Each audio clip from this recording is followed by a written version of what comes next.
Bienvenidos a la Biblia Católica en un año. En el nombre del Padre, y del Hijo, y del Espíritu Santo. Amén. Julio 15. Libro de Esdras, capítulo 3. Cuando llegó el séptimo mes, los israelitas ya estaban en sus respectivas ciudades, y todo el pueblo se congregó en Jerusalén como un solo hombre. Entonces Josué, hijo de Josadac, con sus hermanos los sacerdotes, y Zorobabel, hijo de Sealtiel, con sus hermanos, reconstruyeron el altar del Dios de Israel, para ofrecer sobre él holocaustos, como está escrito en la ley de Moisés, el hombre de Dios. Erigieron el altar en el mismo lugar donde había estado, a pesar del temor que les inspiraban los habitantes del país, y ofrecieron sobre él holocaustos al Señor, los holocaustos de la mañana y de la tarde. También celebraron la fiesta de las chozas, como está prescrito, ofreciendo diariamente el número de holocaustos fijado para cada día. Después ofrecieron el holocausto perpetuo y los holocaustos de los sábados, de los novilunios y de todas las solemnidades dedicadas al Señor, además de lo que cada uno quería ofrecer voluntariamente al Señor. Desde el primer día del séptimo mes, se comenzó a ofrecer holocaustos al Señor, cuando todavía no se habían puesto los cimientos del templo del Señor. Entonces se entregó dinero a los que tallaban la piedra y a los carpinteros, y se mandaron víveres, bebidas y aceite a los sidonios y a los tirios, para que enviaran por mar a Jope maderas de cedro del Líbano, conforme a la autorización otorgada por Ciro, rey de Persia. El segundo año de su llegada al templo de Dios en Jerusalén, en el segundo mes, Zorobabel, hijo de Sealtiel, y Josué, hijo de Josadac, con el resto de sus hermanos, los sacerdotes, los levitas y todos los que habían vuelto del exilio a Jerusalén, comenzaron la obra y designaron a algunos levitas mayores de 20 años para que dirigieran los trabajos de la casa del Señor. Josué, sus hijos y sus hermanos, Cadmiel y sus hijos, y los hijos de Odavías, se pusieron a dirigir todos juntos a los que trabajaban en la construcción de la casa de Dios, y lo mismo hicieron los hijos de Genadad, con sus hijos y sus hermanos los levitas. Una vez que los constructores pusieron los cimientos del templo del Señor, se presentaron los sacerdotes, revestidos y con trompetas, y también los levitas, hijos de Asaf, con sus címbalos, para alabar al Señor, según lo establecido por David, rey de Israel. Ellos cantaban al Señor, alabándolo y dándole gracias. Porque Él es bueno, porque es eterno su amor hacia Israel. Y todo el pueblo prorrumpía en grandes aclamaciones, alabando al Señor, porque se ponían los cimientos de la casa del Señor. Muchos sacerdotes, levitas y jefes de familia, ya ancianos, que habían visto el primer templo, prorrumpieron en llanto, mientras veían poner los cimientos del nuevo, pero muchos otros proferían aclamaciones de júbilo. No se podía distinguir entre las aclamaciones de júbilo y el llanto de la gente, porque las aclamaciones del pueblo eran tan grandes que se oían desde lejos. Libro de Esdras, capítulo 4. Cuando los enemigos de Judá y de Benjamín se enteraron de que los antiguos exiliados estaban construyendo un templo para el Señor, el Dios de Israel, se presentaron a Zorobabel, a Josué y a los jefes de familia, y les dijeron: Permítannos edificar junto con ustedes, porque también nosotros buscamos al mismo Dios y le ofrecemos sacrificios, desde que Asaradón, rey de Asiria, nos trajo aquí. Zorobabel, Josué y los demás jefes de familia israelitas les respondieron: No podemos edificar junto con ustedes una casa para nuestro Dios, la edificaremos nosotros solos para el Señor, el Dios de Israel, como lo ordenó Ciro, rey de Persia. Entonces la gente del país empezó a desanimar y a atemorizar al pueblo de Judá para que no siguiera edificando. Incluso, sobornaron contra ellos a algunos consejeros para hacer fracasar el proyecto, y lo consiguieron durante todo el tiempo de Ciro, rey de Persia, hasta el reinado de Darío, rey de Persia. Al comienzo del reinado de Jerjes, ellos presentaron por escrito una denuncia contra los habitantes de Judá y de Jerusalén. Y en tiempos de Artajerjes, Bislán, Mitrídates, Tabeel y otros colegas, le escribieron al mismo Artajerjes, rey de Persia.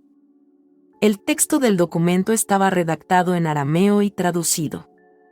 el gobernador Rehum y el secretario Simsai escribieron al rey Artajerjes una carta contra Jerusalén, en estos términos. Rehum, el gobernador, Simsai, el secretario, y sus demás colegas, los jueces y los legados, funcionarios persas, la gente de Uruk, de Babilonia y de Susa, es decir, los elamitas, y los demás pueblos que el gran Asurbanipal desterró y estableció en las ciudades de Samaria y en la región que está de este lado del Éufrates. Y esta es la copia de la carta que le enviaron. Al rey Artajerjes, tus servidores, los habitantes de este lado del Éufrates, etc. El rey ha de saber que los judíos que estaban a tu lado y llegaron a Jerusalén, están reconstruyendo esta ciudad rebelde y perversa, tratan de restaurar sus murallas y reparan sus cimientos. Sepa bien el rey que si se reconstruye esta ciudad y se levantan sus murallas, ya no se pagarán impuestos, contribuciones ni derechos de peaje, y que al fin de cuentas, esta ciudad perjudicará a los reyes. Ahora bien, a nosotros que somos vasallos aliados de la casa real, nos resulta intolerable que se haga esta afrenta al rey. Por eso enviamos al rey estas informaciones, a fin de que se investigue en los anales de tus predecesores. En ellos comprobarás que esta es una ciudad rebelde, perjudicial para los reyes y las provincias, y que en ella se han fomentado insurrecciones desde los tiempos más remotos. Por ese motivo fue destruida. Hacemos saber al rey que si se reconstruye esta ciudad y se restauran sus murallas, muy pronto ya no tendrás ninguna posesión de este lado del Éufrates. El rey envió esta respuesta. A Rehum, gobernador, a Simsai, secretario, y a los demás colegas residentes en Samaria y en toda la región que está del otro lado del Éufrates, paz, etc. El documento que ustedes nos enviaron ha sido leído en su traducción, delante de mí. Di orden de que se investigara, y se ha comprobado que esa ciudad se ha sublevado contra los reyes desde los tiempos más remotos y que en ella se han producido revueltas e insurrecciones. Hubo en Jerusalén reyes poderosos que llegaron a dominar toda la región que está del otro lado del Éufrates y a los cuales se pagaban impuestos, contribuciones y derechos de peaje. Manden, por lo tanto, que se interrumpan los trabajos de esa gente y que esa ciudad no sea reconstruida hasta nueva orden. Actúen diligentemente en este asunto, no sea que aumente el mal en perjuicio de los reyes. Apenas la copia del documento del rey Artajerjes fue leída delante del gobernador Rehum, del secretario Simsai y de sus colegas, ellos partieron rápidamente hacia Jerusalén, donde estaban los judíos, y por la fuerza de las armas, les obligaron a suspender los trabajos. Así fueron interrumpidas las obras de la casa de Dios en Jerusalén, y quedaron suspendidas hasta el segundo año del reinado de Darío, rey de Persia. Palabra de Dios. Te alabamos, Señor. Proverbios, capítulo 14. Versículos del 18 hasta el 35. La herencia de los incautos es la necedad, la corona de los prudentes es la ciencia. Los malos se doblegarán ante los buenos, y los malvados a las puertas del justo. El pobre resulta odioso aún para su vecino, pero el rico tiene muchos amigos. El que desprecia a su prójimo peca, pero feliz el que se apiada de los humildes. ¿No viven extraviados los que traman el mal? Pero hay amor y fidelidad para los que se dedican al bien. Toda fatiga trae algún provecho, pero la charlatanería solo aporta indigencia. La corona de los sabios es la prudencia, la diadema de los necios, la insensatez. Un testigo veraz salva las vidas, el que profiere mentiras es un impostor. El temor del Señor es un refugio seguro, que sirve de defensa para los hijos. El temor del Señor es fuente de vida, que aparta de los lazos de la muerte. Un pueblo numeroso es la gloria del rey, la falta de súbditos es la ruina del soberano. El que tarda en enojarse muestra gran inteligencia, el iracundo pone de manifiesto su necedad. Un corazón apacible es la vida del cuerpo, pero la envidia corroe los huesos. El que oprime al débil ultraja a su creador, el que se apiada del indigente, lo honra. El malvado es arrasado por su propia malicia, el justo encuentra un refugio en su integridad. En el corazón inteligente reposa la sabiduría, pero entre los necios no se la conoce. La justicia exalta a una nación, pero el pecado es la vergüenza de los pueblos. El favor del rey es para el servidor prudente y su furor para el desvergonzado. Gloria al Padre y al Hijo y al Espíritu Santo. Como era en el principio, ahora y siempre, por los siglos de los siglos. Amén. Libro de los Hechos de los Apóstoles, capítulo 18.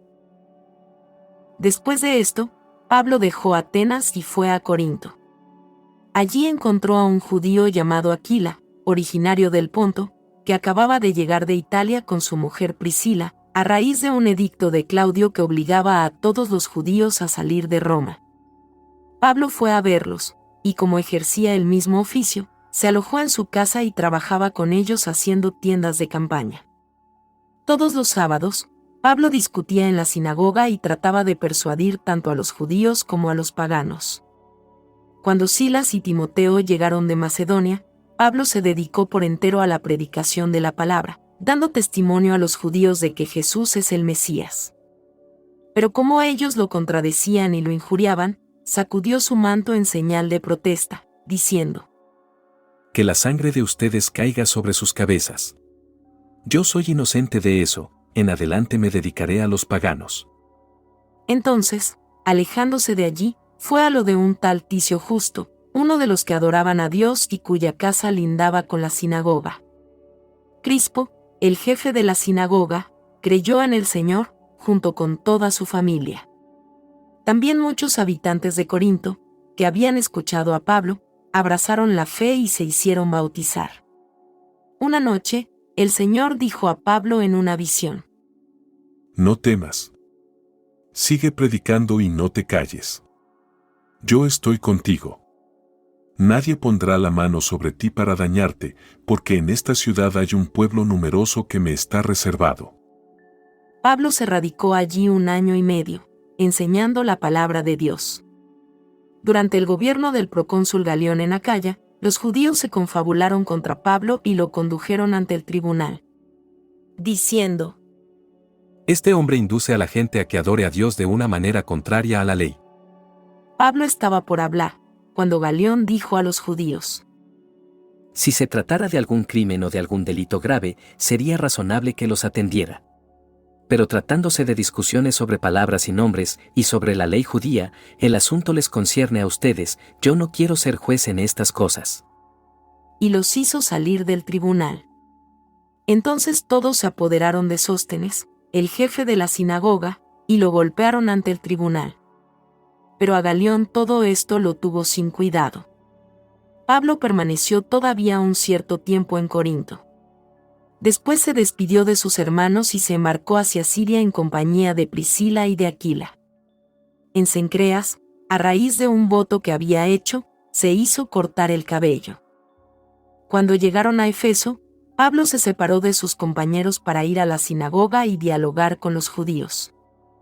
Estos le rogaron que se quedara más tiempo, pero Pablo no accedió, sino que se despidió de ellos, diciéndoles: Volveré otra vez, si Dios quiere. Y partió de Efeso. Desembarcó en Cesarea, subió para saludar a la iglesia y luego descendió a Antioquía. Después de haber permanecido un tiempo allí, partió de nuevo y recorrió sucesivamente la región de Galacia y la Frigia, animando a todos los discípulos. Un judío llamado Apolo, originario de Alejandría, había llegado a Efeso. Era un hombre elocuente y versado en las Escrituras. Había sido iniciado en el camino del Señor, y lleno de fervor, exponía y enseñaba con precisión lo que se refiere a Jesús, aunque no conocía otro bautismo más que el de Juan. Comenzó a hablar con decisión en la sinagoga.